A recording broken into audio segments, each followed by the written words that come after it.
in sports. The Nuggets' backline defenders have a ton of length, and guys like Gordon and Porter. How much did their impact affect you having a lower usage with the ball in Game 1? Not much. I just think I got to do a better job of getting the ball, demanding the ball, being more aggressive. That's just that, and that'll change come Game 2. Yes, they do have some really good defenders, but I've seen really good defenders before. Right here, Josh in the front. Hey, Jimmy, Josh from Channel 7 in Miami. Can you explain the chess match of using the pump fake to get defenders in the air when they game plan to stay down so that you can get to the free throw line like you talked about after Game 1? I don't think I shot faked a lot, though. I just think I was passing ball to the open guy, which I will continue to do. Maybe I got to get more layups, more dunks, more attempts at the rim to free our shooters a lot more often. But, I mean, I think this whole playoff series has been a chess match for everybody on this team, not just myself. So, going into Game 2, whatever it takes to win, if I got to pump fake 5 times or 15 times, you just got to win. Vinny on the right side, fourth row. Hey, Jimmy, Vince Goodwill, Yahoo Sports. Michael Malone, after Game 1 and even a few minutes ago, said he expects you guys to play with a lot more force in Game 2. What does that mean for you? And secondly, do you feel like you have to be more aggressive, maybe take a couple of shots that are out of your character just to sort of loosen the defense? No. I'm going to continue to play the right way. I'm going to pass the ball to my shooters the way I have been playing the entire playoffs, the entire year. But, yeah, I think I got to be more aggressive, putting pressure on the rim, and I think that makes everybody's job a lot easier.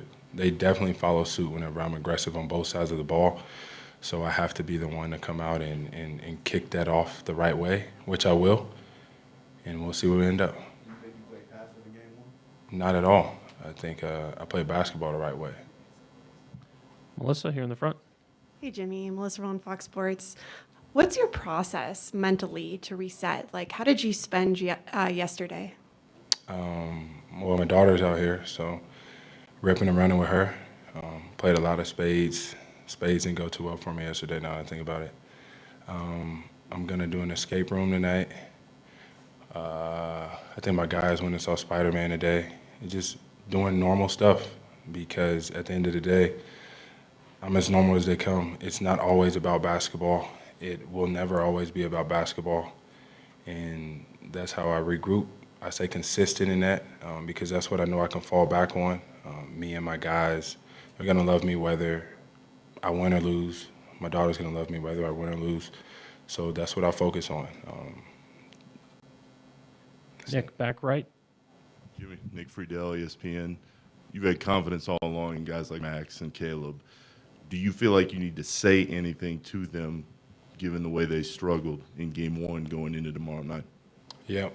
I need to say to them, I'm still going to throw you the ball. And if you miss the next 10, if you're open on the 11th one, I'm still going to throw you the ball because you'll never be the reason why we lose. It's always a group effort, and I want you to take the same shots because they're going to be there, and we are going to throw you the ball, stay aggressive, because you've been the reason that we've won so many games before. You're going to be the reason that we win games now, and that's never going to change. I have a lot of faith in those guys, so I'm in their corner. Bam's in their corner, Spo, Coach Pat, everybody. So when everybody's in your corner, you only got one job to do, shoot the ball.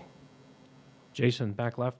Jason Jackson, Miami Heat Broadcasting. Jimmy, despite the fact that Denver shot over 50%, you kept them 12 points beneath their playoff scoring average. Where do you build from there defensively?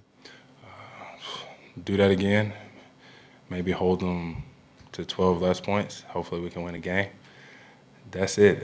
No matter how many points they score, we just need to score more, get some more stops, play harder, do things the right way. We're okay. We really are. We're very calm. We're very collected. We have so much confidence still. It's not going anywhere. We're going to believe in one another always, no matter what, home or away. And we still going to get 4.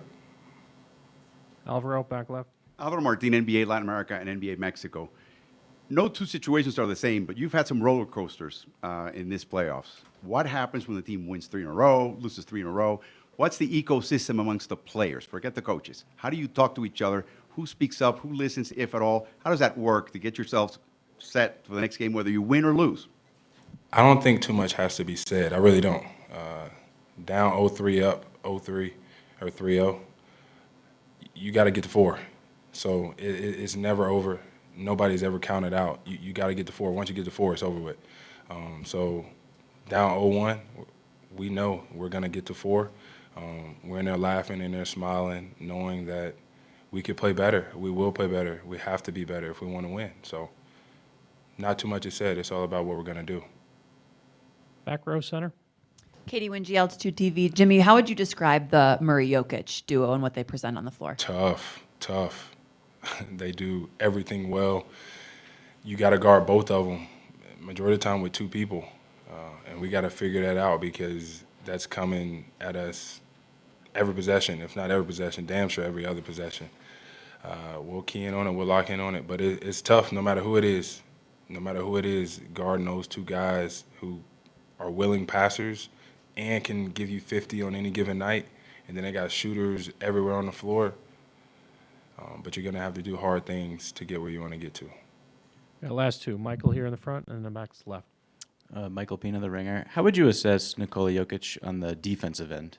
I think he does well for what he's able to do. He moves his feet well. He's constantly making guys make decisions whenever they get into the paint. And then his outlet passes from a defensive rebound are very, very, very elite that he's been doing his entire career. So, as much as everybody looks at what he does on the offensive side of the ball, he's a hell of a defender as well. Last question, back left. Cooper Moorhead, Heat.com. Staying on Jokic a little bit, if he's always going to be dropping back and staying between you and the rim, and then they're also loading at the gaps on you, what is the balance between trying to get downhill, but then also not just going straight into bodies if they're going to throw a lot of bodies in front of you? Pass the ball, which is what I'm going to do. Shoot the ball, make some shots, which I'm capable of doing as well. I just don't think we played our best game of basketball, and that's okay. We just got to be better come tomorrow, which we will be. But I'm still playing the game the right way. It's not being passive. It's getting my guys involved because whenever they make shots, my job's a lot easier. Thank you, Jimmy. Peace.